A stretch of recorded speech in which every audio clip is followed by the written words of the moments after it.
Hello दोस्तों, देखिए आज हम बात करेंगे वीड साइंस पार्ट 3 के बारे में। पार्ट 3 का मतलब है हम आपको 2 पार्ट पहले प्रोवाइड करा चुके हैं। आज हम बात करेंगे पार्ट 3 के बारे में। पार्ट 3 में हम आपको बताएंगे कि वीड का बायोलॉजिकल कंट्रोल कैसे किया जाता है, यानी कि बायोलॉजिकल कंट्रोल ऑफ वीड, और उसके बाद कुछ मेन हर्बिसाइड जहां से क्वेश्चन पुटअप होते हैं उनके बारे में बात करेंगे। ठीक है, तो देखिए बात करते हैं पहले तो ऊपर वीड साइंस, बात करते हैं बायोलॉजिकल कंट्रोल ऑफ वीड की।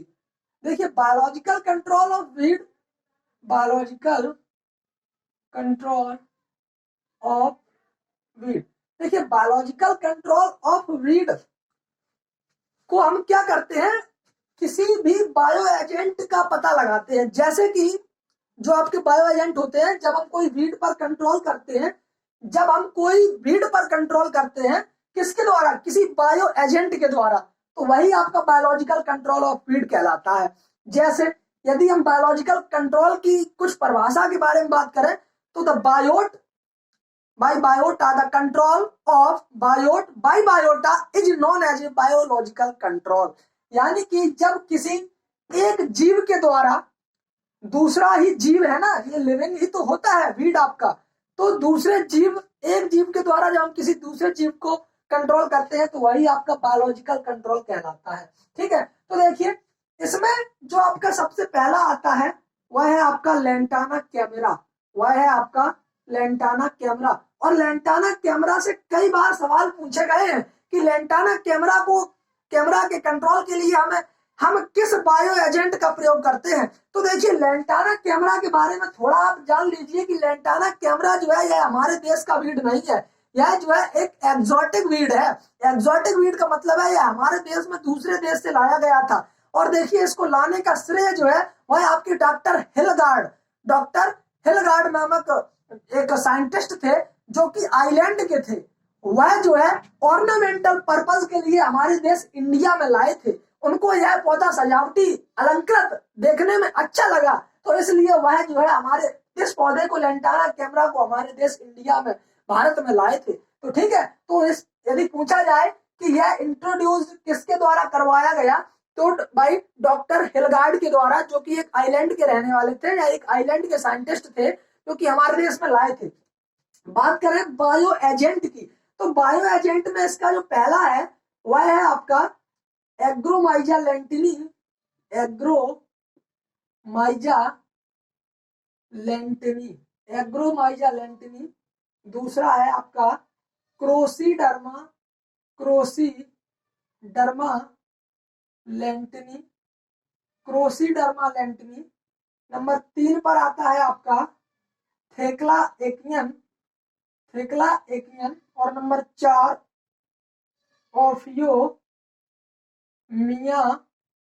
ऑफियोमिया लेंटिनी।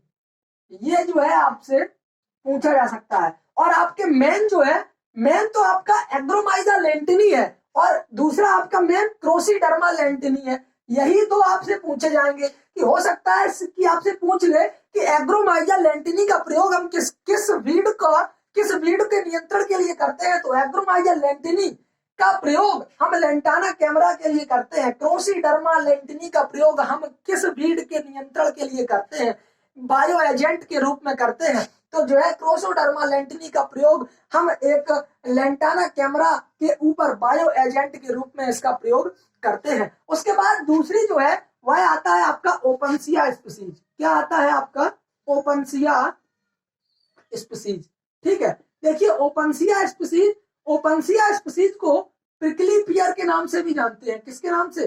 प्रिकली पियर। ठीक है, और प्रिकली पियर, और यह भी जो है आपका एक ऑर्नामेंटल पर्पज के लिए दूसरे देश से, कहां से? यूएसए से यह जो है हमारे देश में लाया गया था। ठीक है, सॉरी, ऑस्ट्रेलिया से, यह जो है आपका ऑस्ट्रेलिया से हमारे देश में लाया गया था। यह जो है आपका ऑस्ट्रेलिया से हमारे देश में लाया गया था। ठीक है, तो ओपनसिया स्पीसीज को ऑस्ट्रेलिया से ऑर्नामेंटल पर्पज के लिए हमारे देश में लाया गया था, और यह जो है इसको हम प्रिकली पियर के नाम से भी जानते हैं। अब मुख्य बिंदु जो आपका मेन पॉइंट है वह है कि इसके बायो एजेंट के रूप में हम किसका प्रयोग करते हैं। तो बायो एजेंट के रूप में हम जो है बायो एजेंट इसके क्या क्या होते हैं, वह जो है इसके देखिए नंबर 1 ओपनसिया स्पीसीज के लिए बायो एजेंट जो है वह आपका कैक्टोब्लास्टोसिस, कैक्टोब्लास्टोसिस, कैक्टोब्लास्टोसिस, कैक्टोरम, कैक्टोब्लास्टोसिस, कैक्टोरम, कैक्टोब्लास्टोसिस, ब्लास्टिस, कैक्टोरम, और उसके अलावा डेक्टाइलोपियस टोमेंटोसस, डेक्टाइलोपियस टोमेंटोसस, टोमेंटोसस, डेक्टाइलोपियस टोमेंटोसस। उसके अलावा ओपनसिया, ओपनसिया, ओपनसिया स्ट्रिक्टा, ओपनसिया स्ट्रिक्टा, और दूसरा नंबर चौथा है आपका ओपनसिया इनर्मिस, ओपनसिया इनर्मिस का प्रयोग किया जाता है। यह जो है आपके 4 बायो एजेंट का प्रयोग हम ओपनसिया स्पीसीज को नियंत्रण के लिए करते हैं। इन 4 बायो एजेंट का प्रयोग हम ओपनसिया स्पीसीज के नियंत्रण के लिए करते हैं। उसके अलावा यह जो है आपके 2 हो गए, 2 के अलावा वैसे हो सकता है कि इन्हीं 2 में से क्वेश्चन आपका फंस जाए। बायो कंट्रोल से यदि क्वेश्चन आएगा, यदि बायोलॉजिकल कंट्रोल से यदि क्वेश्चन आएगा तो हो सकता है कि इन्हीं 2 में से फंस जाएगा क्वेश्चन और आगे बढ़ेगा तो उसकी हद होगी कि कांग्रेस वीड, कांग्रेस वीड जिसे हम गाजर घास के नाम से जानते हैं, और इसका जो साइंटिफिक नेम होता है वह होता है आपका, हो सकता है कि इसका साइंटिफिक नेम पूछ ले, वह होता है आपका पार्थेनियम हिस्टेरोफोरस, पार्थेनियम हिस्टेरोफोरस। तो इसका नाम जो है पार्थेनियम हिस्टेरोफोरस होता है। इसके यदि हम बायो एजेंट की बात करें, यदि हम इसके बायो एजेंट की बात करें कि कौन सा बायो एजेंट कांग्रेस वीड के लिए प्रयोग किया जाता है, तो उसका नाम होता है जाइगोग्रामा, जाइगोग्रामा बाइकोलराटा, जाइगोग्रामा बाइकोलराटा का प्रयोग, जाइगोग्रामा बाइकोलराटा का प्रयोग हम बायो एजेंट के रूप में कांग्रेस वीड पर करते हैं। ठीक है, उसके अलावा हो सकता है कि पूछ ले नंबर 4 पर कि कांग्रेस वीड यहां तक सफिशिएंट है। उसके अलावा देखिए हो सकता है कि वाटर हाइसिंथ के बारे में पूछ ले। किसके बारे में? वाटर हाइसिंथ, वाटर हाइसिंथ यानी कि वाटर हाइसिंथ जलकुंभी, और जलकुंभी का जो साइंटिफिक नेम होता है वह होता है आपका एकॉर्निया क्रेस्पिस। तो एकॉर्निया क्रेस्पिस के लिए जो हम बायो एजेंट का प्रयोग करते हैं उसका नाम होता है न्यूकेटिना, न्यूकेटिना, न्यूकेटिना एकॉर्नी, न्यूकेटिना एकॉर्नी, और दूसरा होता है न्यूकेटिना ब्रूची, न्यूकेटिना ब्रूची। ये 2 आपके बायो एजेंट वाटर हाइसिंथ के लिए प्रयोग किए जाते हैं। उसके अलावा हो सकता है कि आपसे मोथा के बारे में पूछ ले। मोथा जिसका साइंटिफिक नेम साइप्रस रोटेंडस होता है, जिसका साइंटिफिक नेम आपका साइप्रस रोटेंडस होता है, तो उसका जो है उसका बायो एजेंट बैक्ट्रा, बैक्ट्रा वेरा, बैक्ट्रा, बैक्ट्रा, और जो है वेरुटाना, वेरुटाना। यहां तक वैसे नहीं जाएगा, मोथा तक नहीं जाएगा, क्वेश्चन इन्हीं 4 में फंस जाएगा। Opuntia species, lantana weed, water hyacinth, और उसके अलावा जो है आपका कांग्रेस वीड। इन्हीं 4 में यदि बायोलॉजिकल कंट्रोल से क्वेश्चन आएगा तो इन्हीं 4 में आपका जो है क्वेश्चन फंस जाएगा।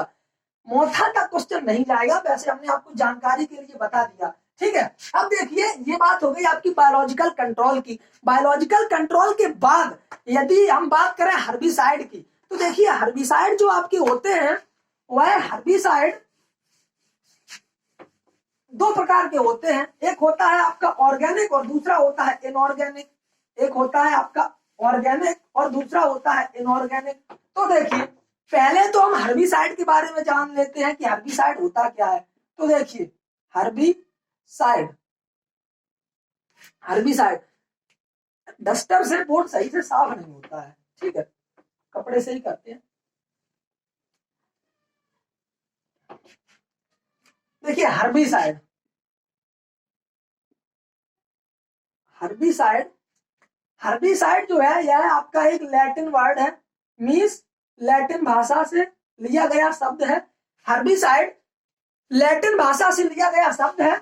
यह दो शब्दों से मिलकर बना होता है, हर्बा और सीडर या साइडर, जो भी आप पढ़ना, प्रोनाउंसिएशन जैसा आप करना चाहें, हर्बा और साइडर। तो हर्बा का मतलब होता है प्लांट, कोई भी पौधा, और साइडर का मतलब होता है टू किल, मीन्स उसको मारना, पौधे को मारना ही आपका हर्बिसाइड कहलाता है। ऐसा कोई केमिकल जिसमें पौधे को मारने की, किल करने की या सप्रेस करने की क्वालिटी पाई जाती है, वही आपका हर्बिसाइड कहलाता है। अब देखिए हर्बिसाइड दो चीजें आती हैं, एक होता है आपका हर्बिसाइड और एक होता है आपका वीडिसाइड।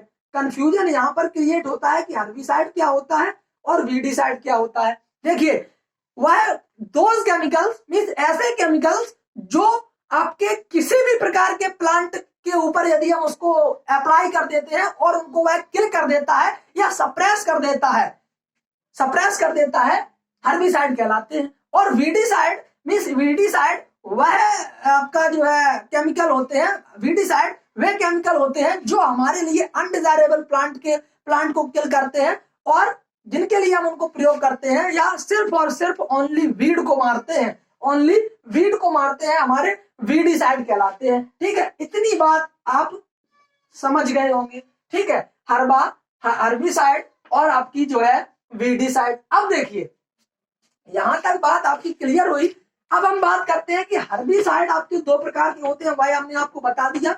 हर्बिसाइड आपके दो प्रकार के होते हैं, ऑर्गेनिक और इनऑर्गेनिक। ठीक है, तो देखिए ऑर्गेनिक और इनऑर्गेनिक के बारे में यदि हम बात करें तो पहले क्या होता था, 1940 सन 1940 से पहले, थोड़ा गौर करना, याद रखना इस बात को कि सन 1940 से पहले हमारे देश में सिर्फ और सिर्फ इनऑर्गेनिक हर्बिसाइड का प्रयोग किया जाता था, मींस अकार्बनिक हर्बिसाइड का प्रयोग किया जाता था, अकार्बनिक शाकनाशी का प्रयोग किया जाता था।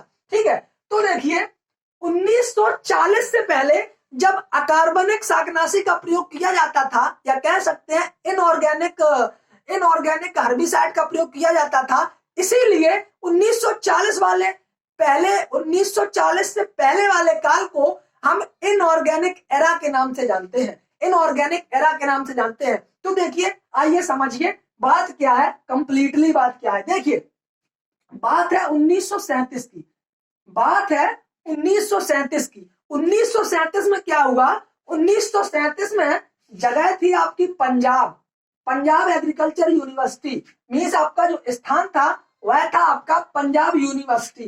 ठीक है, केमिकल मीन्स जो आपका हर्बिसाइड था उसका नाम सोडियम आर्सेनेट था। क्या था, सोडियम, समझते रहना बात को। ठीक है, सोडियम आर्सेनेट। और जो आपका प्लांट था उसका नाम था कार्थेमस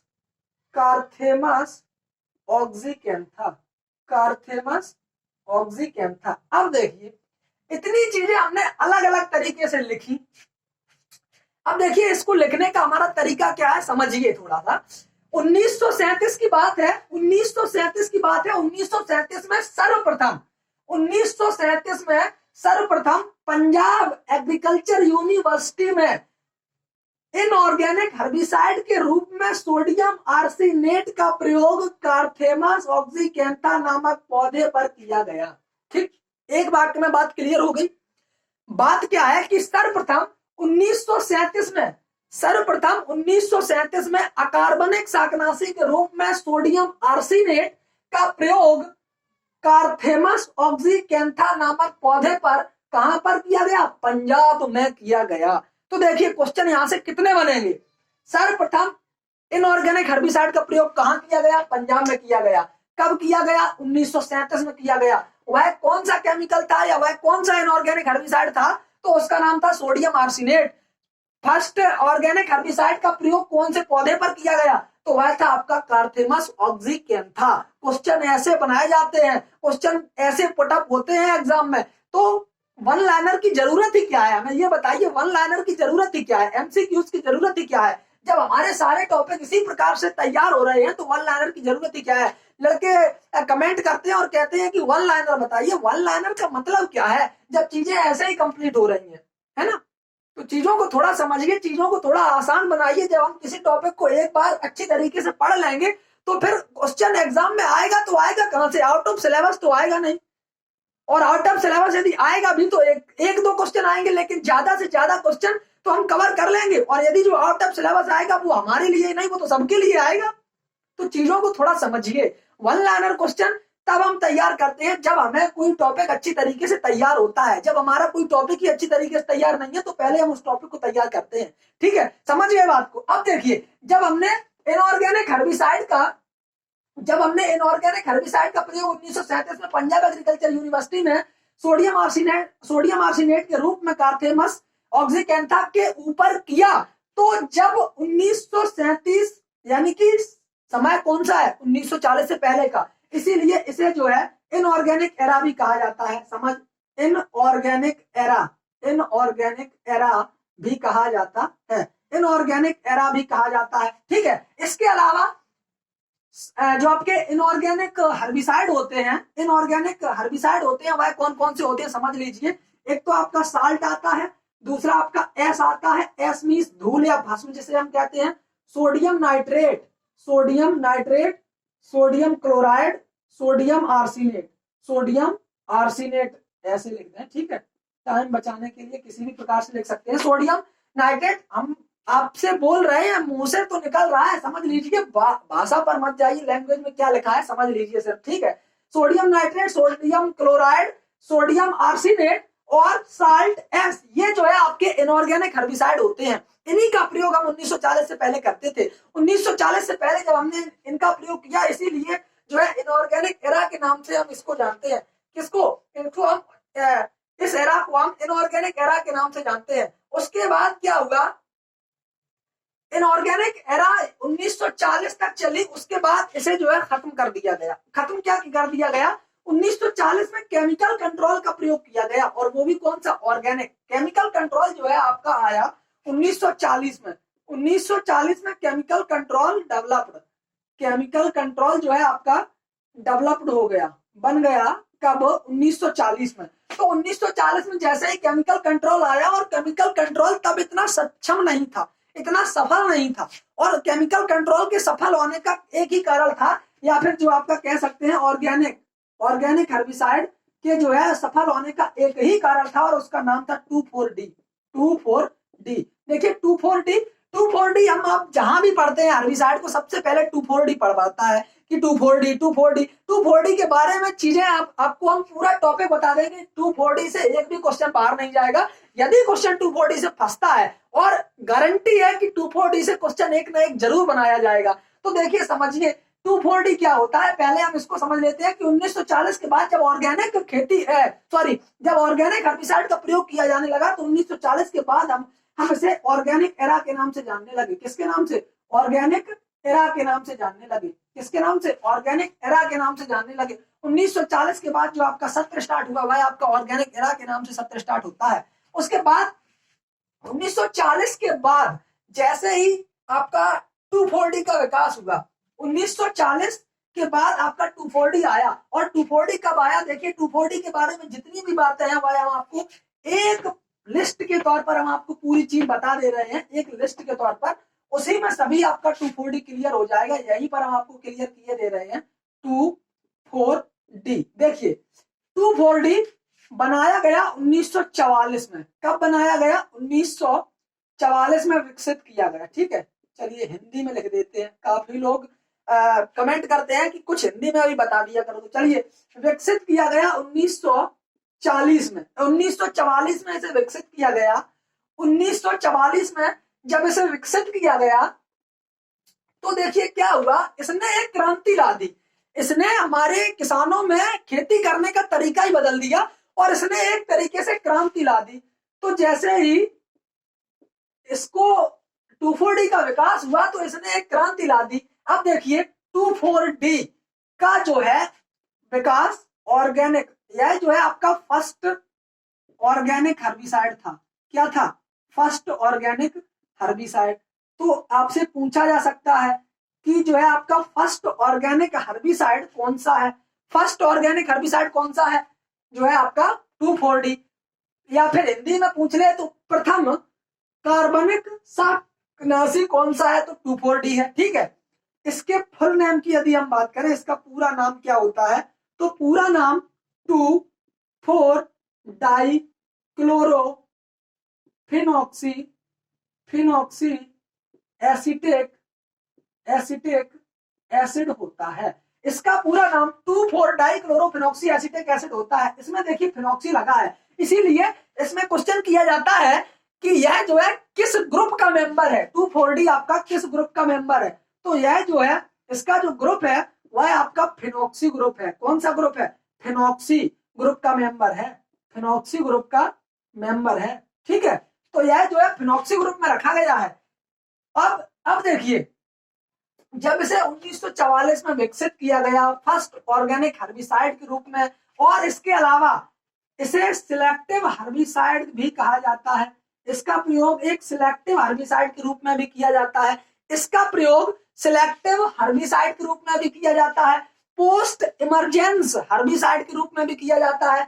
किसके रूप में, पोस्ट इमरजेंस हर्बिसाइड के रूप में भी किया जाता है। ठीक है, उसके अलावा इससे जो और क्वेश्चन बनते हैं वह देखिए, इससे डायरेक्टली पूछ लिया जाता है कि यह जो है ब्रॉड लीफ का मतलब है कि जो आपकी चौड़ी पत्ती वाले खरपतवारों को मारने के लिए, सीधा क्वेश्चन आपसे पूछ लिया जाता है कि चौड़ी पत्ती वाले खरपतवारों को मारने के लिए किसका प्रयोग किया जाता है, तो चौड़ी पत्ती वाले खरपतवारों को मारने के लिए हम 2,4-D का प्रयोग करते हैं।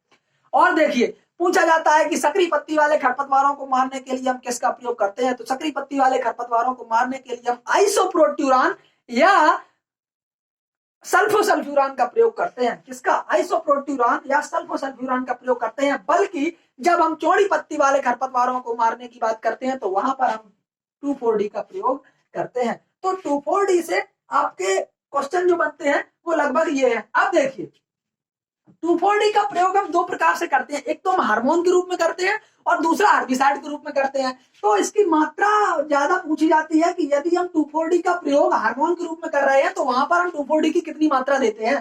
तो यदि हम 2,4-D का प्रयोग एक हार्मोन के रूप में कर रहे हैं तो वहां पर 20 ppm से कम मात्रा यूज करते हैं, और यदि हम हर्बिसाइड के रूप में इसका प्रयोग कर रहे हैं, यदि हम एक शाकनाशी के रूप में इसका प्रयोग कर रहे हैं तो वहां पर 20 ppm से अधिक, मोर देन 20 ppm की आवश्यकता होती है। यदि हम हर्बिसाइड के रूप में 2,4-D का प्रयोग कर रहे हैं तो वहां पर 20 ppm से अधिक की आवश्यकता होती है, 20 ppm से अधिक कंसंट्रेशन की आवश्यकता होती है। ठीक है, तो ये जो है आपके क्वेश्चन लगभग आपके कंप्लीट हो गए। अब देखिए, इसमें जो है 1944 में जब इसे विकसित किया गया तो यही से क्वेश्चन पूछा जाता है कि जब इसे 1944 में विकसित किया गया तो इसका प्रयोग सर्वप्रथम कब किया गया, तो जो है इसका प्रयोग फर्स्ट बार यानी कि सर्वप्रथम इसका प्रयोग किया गया 1946 ईस्वी में। ठीक है, अब देखिए मजे की बात देखिए, जब इसका प्रयोग 1946 ईस्वी में किया गया तो बात यहां पर आई कि 1946 ईस्वी में इसका प्रयोग किया गया, लेकिन इसमें एक मजे की बात यह है कि जो आपका फील्ड लेवल पर कह सकते हैं कि फील्ड लेवल पर या फिर कॉमर्शियली जो आप इसका यूज किया गया वह किया गया 1948 में। कब, तो यही क्वेश्चन पूछा जाता है कि फील्ड लेवल पर 2,4-D का प्रयोग या फिर कॉमर्शियल लेवल पर 2,4-D का प्रयोग कब किया गया, तो आपको बताना पड़ेगा 1948 ईस्वी में। और यदि ये पूछा जाए कि 2,4-D का प्रयोग हमने पहली बार कब किया तो 1946 ईस्वी में किया। पहली बार इसे कब बनाया गया, 1944 ईस्वी में बनाया गया। यह जो है आपका फर्स्ट ऑर्गेनिक हर्बिसाइड है जो कि सिलेक्टिव हर्बिसाइड के रूप में भी प्रयोग किया जाता है, पोस्ट इमरजेंस के रूप में भी प्रयोग किया जाता है। यह एक फिनॉक्सी ग्रुप का मेंबर है, फुल नेम इसका 2,4-डाइक्लोरोफिनॉक्सी एसिटिक एसिड होता है। ठीक है, तो ये सब चीजें आपसे यही क्वेश्चन बनाए जाते हैं और यही क्वेश्चन आपसे पूछे जाते हैं। 2,4-D का प्रयोग हम ब्रॉड लीफ वाले खरपतवारों को मारने के लिए करते हैं। ये चीजें आपकी 2,4-D के बारे में कंप्लीट होती हैं, इससे ज्यादा 2,4-D के बारे में कुछ नहीं पूछा जाएगा। ठीक है, अब देखिए बात करते हैं जो आपके हर्बिसाइड होते हैं उनको क्लासिफाई कई ग्रुप में अलग अलग क्लासिफाई किया गया है। देखिए, क्लासिफाई या क्लासिफिकेशन करने के लिए आपको सीधा सीधा बताते हैं कि जो आपका क्लासिफिकेशन है वह कुछ इस प्रकार है। नंबर 1 तो होता है आपका प्री प्लांटिंग टाइप, और यहीं से क्वेश्चन पूछे जाते हैं कि प्री प्लांटिंग टाइप हर्बिसाइड कौन सा है, वहां पर आपको ऑप्शन में दे देगा। तो देखिए आपका दो याद रखने हैं यहाँ पर, एक होता है आपका फ्लूक्लोरालिन, ठीक है, और दूसरा होता है आपका ट्राइफ्लूरालिन। ऐसे आप याद कर लीजिए, फ्लूक्लोरालिन और ट्राइफ्लूरालिन, ये जो है आपके दो खरपतवार नाशी ऐसे हैं जिनका प्रयोग हम प्री प्लांटिंग करते हैं। प्री प्लांटिंग का मतलब होता है जब हम अपने खेत में बुवाई नहीं करते हैं, बुवाई करने से पहले या फिर प्लांटिंग या रोपण करने से पहले जब हम खरपतवारों को मारने की आवश्यकता होती है, तो वहां पर हम फ्लूक्लोरालिन या ट्राइफ्लूरालिन का प्रयोग करते हैं। उसके बाद नंबर 2 पर आता है आपका प्री इमरजेंस की यदि हम बात करें, प्री इमरजेंस में आपके कौन कौन से आते हैं? प्री इमरजेंस में आता है आपका एट्राजिन, सिमाजिन, प्रोपाजिन, मैट्रीब्यूजिन। देखिए एट्राजिन, सिमाजिन, उसके अलावा मैट्रीब्यूजिन, ब्यूटाक्लोर और आपका पेंडीमेथिलीन, इन सभी का प्रयोग हम प्री इमरजेंस के रूप में करते हैं। प्री इमरजेंस का मतलब होता है कि जब हमारे खेत में बुआई तो कर दी जाती है, लेकिन बुआई करने से पहले उसके अंकुरण न हो पाए और बुआई कर दी जाए, और ऐसी अवस्था में जब हम खरपतवार नाशी का प्रयोग करते हैं तो वहां पर आपके एट्राजिन, सिमाजिन, प्रोपाजिन, मैट्रीब्यूजिन और ब्यूटाक्लोर और पेंडीमेथिलीन, इन सभी खरपतवारों का प्रयोग किया जाता है। नंबर 3 पर आता है आपका पोस्ट इमरजेंस खरपतवार नाशी की यदि हम बात करते हैं, तो पोस्ट इमरजेंस जो आपके खरपतवार नाशी होते हैं वह है आपके, देखिए पोस्ट इमरजेंस में आपका आता है 2,4-D आइसोप्रोट्यूरान, सल्फ्यूरान, ठीक है, सल्फ्यूरान 2,4,5-T, इसके अलावा डाइक्वाट और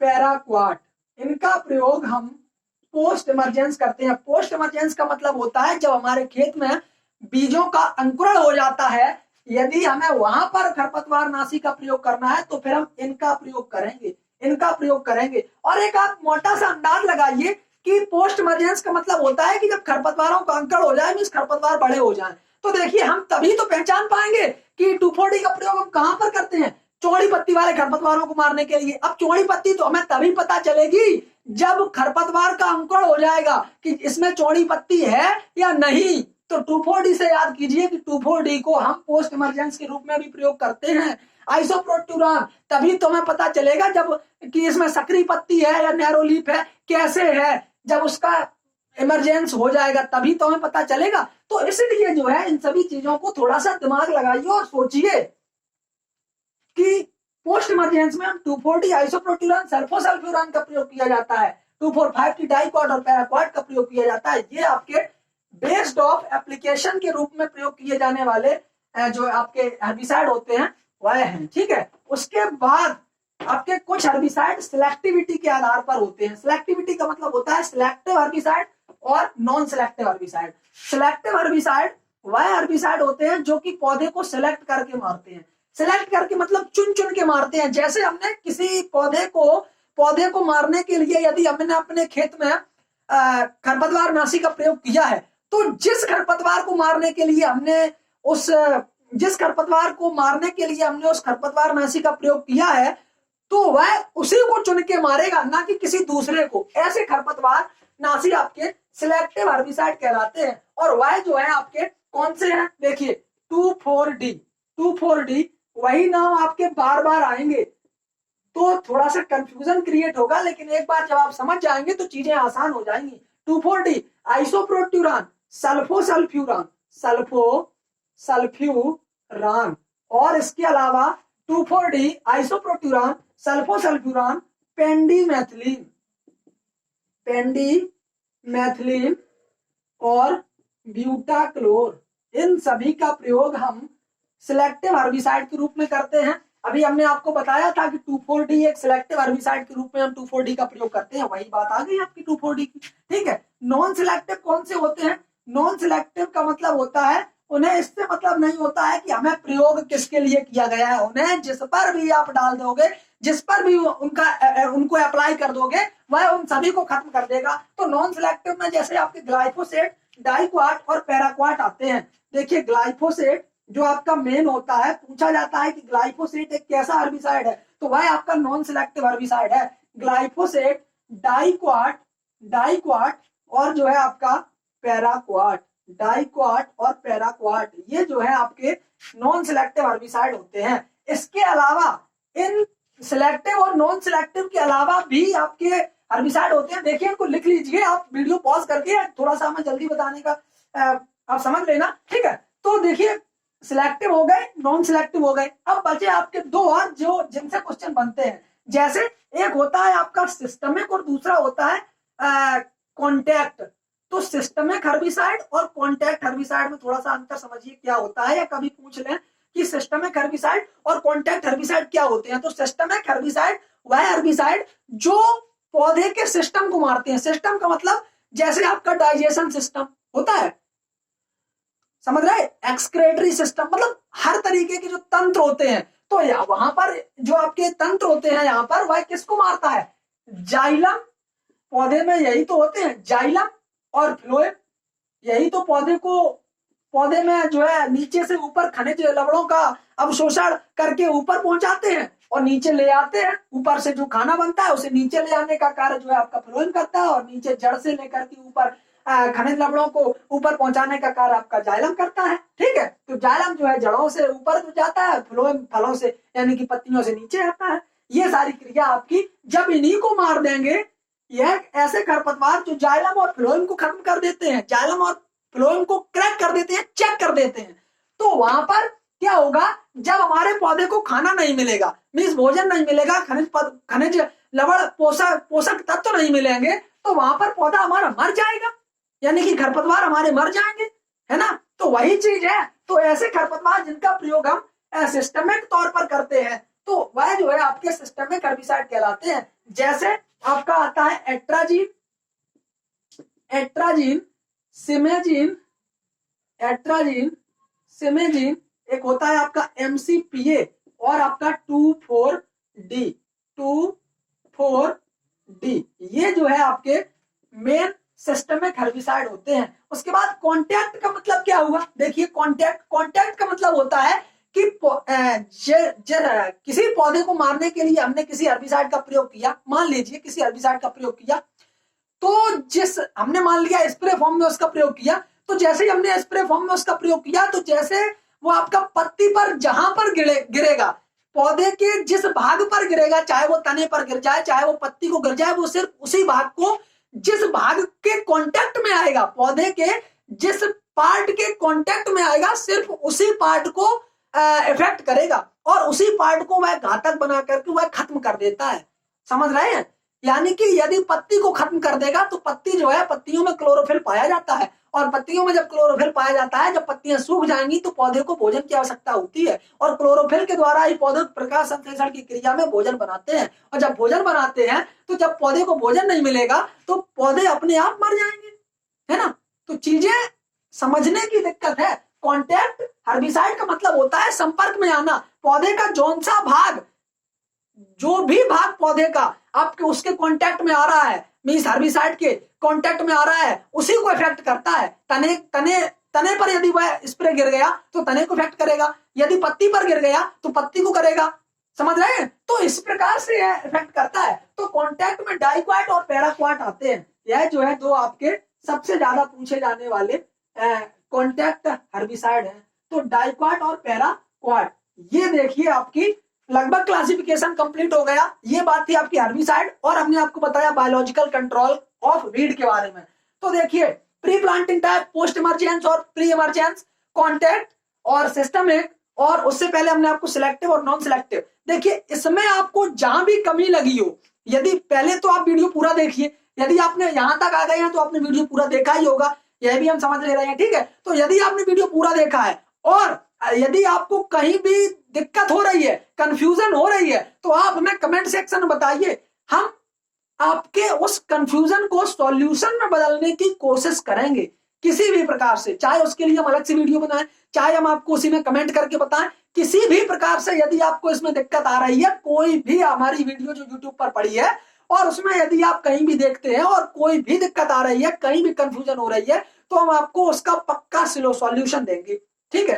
तो यह हमने आपको बता दिया। और देखिए यह वीडियो थी जो कि आपकी CSG MU आगामी परीक्षा सेमेस्टर एग्जाम वालों के लिए, तो उसके लिए हमने प्लेलिस्ट बना रखी है, यदि आपने हमारे पिछले वीडियो नहीं देखे हैं तो आप उनको देख लीजिएगा, आपको संपूर्ण नॉलेज मिल जाएगी। वीड साइंस का एक पार्ट और बनेगा, 4 पार्ट में आपका वीड साइंस कंप्लीट हो जाएगा, ठीक है। तो यदि वीडियो अच्छा लगा हो तो वीडियो को लाइक कमेंट शेयर अवश्य करें, और आगे मिलेंगे आपसे अगले वीडियो में, तब तक के लिए जय हिंद, जय भारत, धन्यवाद।